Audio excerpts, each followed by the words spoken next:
My name is Christa. I'm a registered nurse lactation consultant, IBCLC, and I just wanted to share a video with you. This is actually from Nikki. This idea, it just shows a breakdown of milk content between the foremilk and then the hind milk as far as the fat ratio.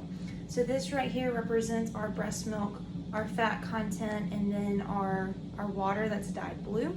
Breast milk actually does have a bluish tint, and that's based off of the casein whey ratio.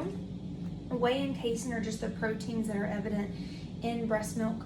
I'm just going to pour this up in here. Of course, inside of the breasts don't just store milk, they actually make the milk. It's a supply and demand system, and inside it's already perfectly mixed inside of the breast. So we're just gonna kind of saturate this. The sponge represents the breasts. There's lots of ducts at the end of the nipple. There's 15 to 20 ducts actually on each breast. So we're just gonna try to mix this the best we can. Colostrum actually has a 90-10 ratio, whey, casein. And then the first milk will have the like an 80-20 between whey and casein.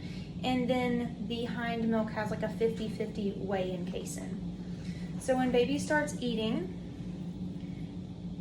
this is quite messy here, but baby just gets the water, the thirst quenching part of the milk, more of the fluid, just kind of the water content of milk with all the nutrients and stuff.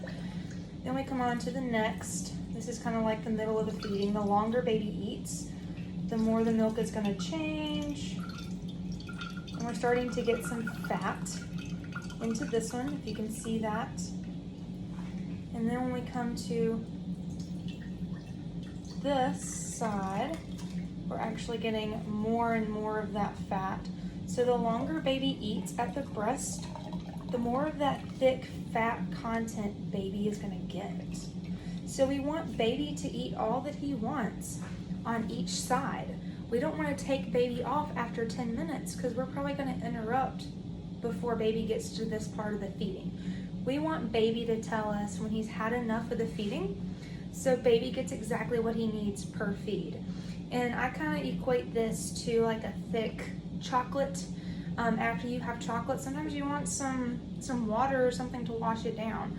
So if baby eats on one side and gets to this fat content of the milk, it's very thick, baby might want to eat for just a minute or two on the other side to help wash down all this fat. Milk is going to change a lot from breast to breast. Each baby, each feeding is going to be a little bit different. Everything's going to change. If you are pumping your milk, before when I had this separated, I had the blue, the water at the bottom, and the oil at the top. Your breast milk is also just going to separate like that as well.